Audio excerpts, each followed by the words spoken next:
listening to my previous episodes. It's fine if you have not.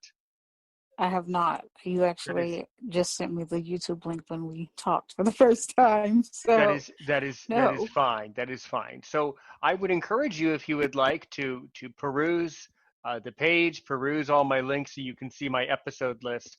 Because a couple weeks ago, I recall that I interviewed someone from Canada who went to a school for the blind, and he had a lot of interesting and a lot of bad experiences there.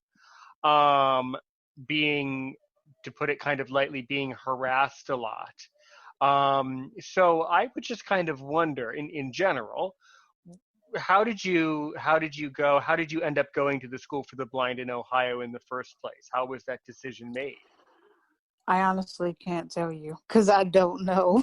Okay, no, um, no but what problem. I do know Right. is that there were pretty like bad experiences at the public school that I was going to. Yeah. And so I think my family did some research into, Hmm. a better school for me. And the Ohio State School for the Blind was it. I got some pretty good experiences there. I was in marching band and I also played goalball and I was in choir. So all those things kind of make it great. I'm A great glad. experience I'm there. glad. Yeah, my experience in education was a roller coaster, to put it lightly. Definitely some ups and definitely some downs, for sure, for sure. Um, but I never went to a school for the blind. But I'm pleased that you had a positive experience there. I think that's good. Um, I don't know. Do you have an opinion? I mean, I think as someone who studies psychology, I'm sure you have an opinion about this now. Do you think, in general, is it better for blind people to go, mainstream and be in a public school, or are schools for the blind, really the answer? What do you think? And I have a good answer I for you. went What to do you think? both. Right. I was actually able to do half days at the public school in 10th grade. So I was going to both public and the blind school. And I don't really like the mainstream aspect of it. I really don't. Public school. Because when I was in elementary school, we would be in this room all day and then eventually at the end of the day pretty much we'd go upstairs. And I don't really like that. Now at the public school that I went to during high school, um, I went to normal classes, but then if I needed to come back and do homework or just have some papers printed or whatever, I could go in that room, do my homework, and go back to my normal class. So that made it feel a little bit normal. I think having the experience where you could go half day would be pretty awesome as long as the person isn't mainstreamed into one classroom all day. I also feel like being at the blind school gives you that sense of identity. Like, yes, you're blind, but you can do other things. And I like being around people that were like me, and I didn't feel judged or ridiculed because I was around people that were who had the same disability as me. And there were things that we related to, and we didn't have to try so hard, like you probably would in a public school. So those are just my thoughts. I think having both experiences would be good, but I also feel like the blind school gives you that sense of you can have, that sense of identity. Though, I feel like blindness doesn't define you, but at least you have a group of people around you that can motivate you, support you when you need it. So, Sure.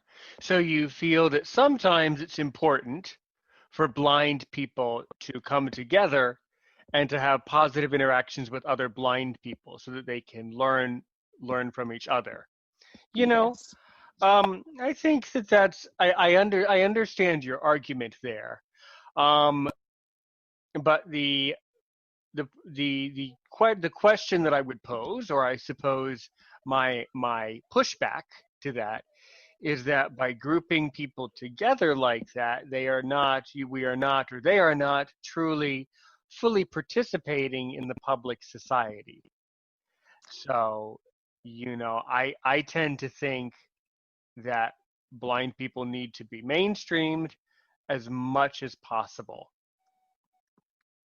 Yeah. overall. I'm really glad you had a positive experience at that school, Ohio State School for the Blind. I'm glad you had a good experience, and that's fine. But I went to public school my whole life, K to 12. Um, and then I went to a university. And I think that that's a great necessity for blind people, I think, to go to university for sure. Hmm. Yes.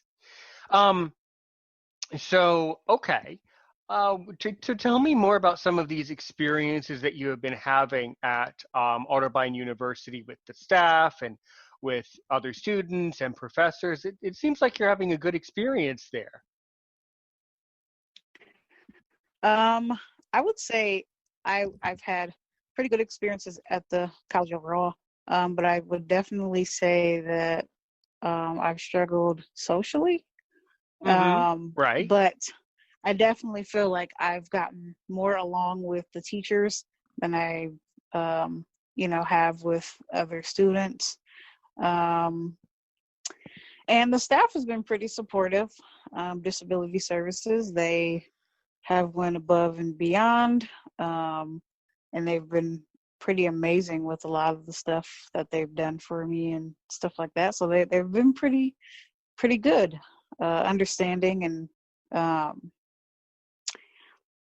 yeah. Dorm life. I stayed in the dorm all of my time there, and I enjoyed it to an extent. I got my own room, so like I can't really complain about that. So I didn't have a roommate the whole time I was there. Yeah, But I just felt me like neither. left Yeah. out Hmm. socially.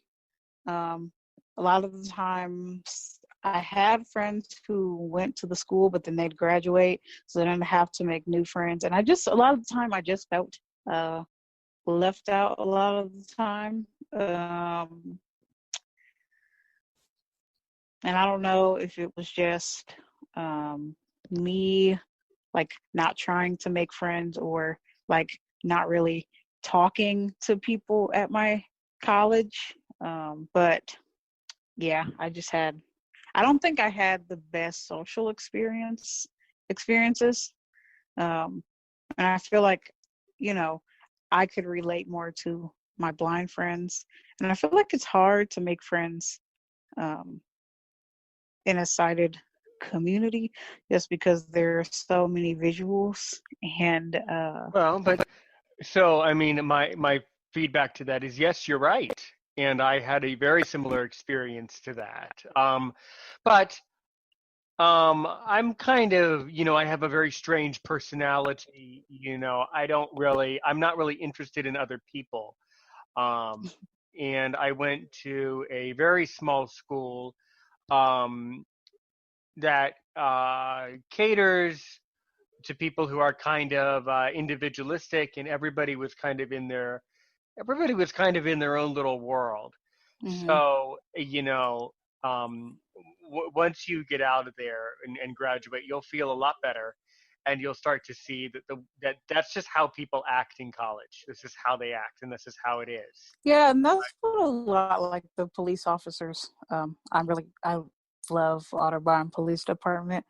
They were pretty amazing to me while I was there. So yeah, but that's what I got some sort of feedback like that, like and from other people too.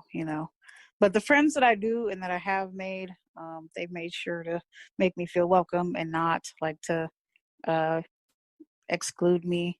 But yeah, I would say that a lot of the times I was there, I felt uh, excluded, left out, Hmm. um, So, ignored at times. well, that's how I felt, and I think that most of our listeners in the audience probably feel the same.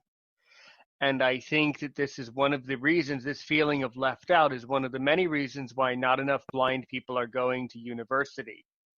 And I think it's starting to become a bigger and bigger problem, in my opinion, because a lot of jobs that blind people used to do not really exist anymore. So Hmm. I think it's a very serious issue that we, obviously you understand, I understand it, but I think it's an issue that is being overlooked by our society as a whole.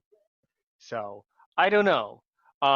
What do you think? What do you think about that? I mean, do you feel that blind people uh, really do need to be going to college, or do you feel basically as I do that us blind people were like everyone else, and some blind people should go to college and other blind people shouldn't? I don't know. Do you have any advanced opinion about that? I guess.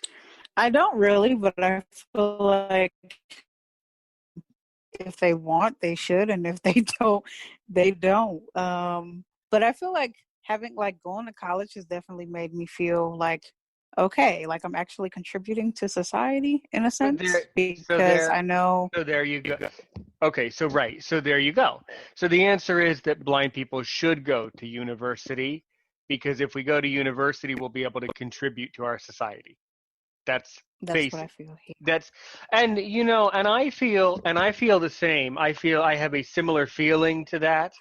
But I will tell you that whatever university I went to,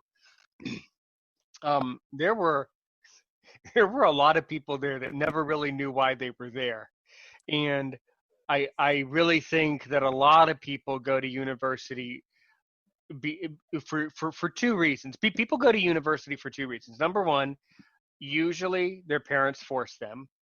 But B, the other huge reason why sighted people like going to university is for the socialing, the social connection and the networking.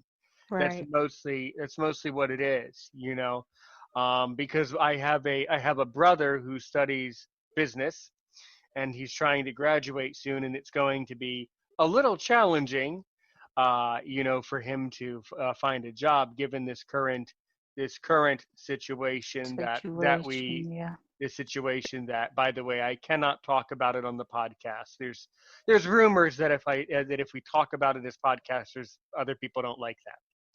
So, I who knows? Who knows?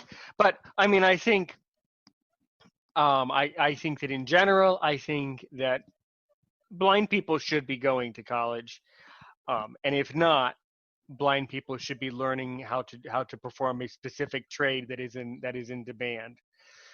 Because the truth is that simply a lot of blind people in America these days, and in my opinion, a lot of them are just not going to college for many, many, many, many reasons. Yeah. It could be their parents didn't go. Well, if your parents don't go to college, you probably don't. The child probably doesn't go to college. So there is a correlation there, and I think that's very serious.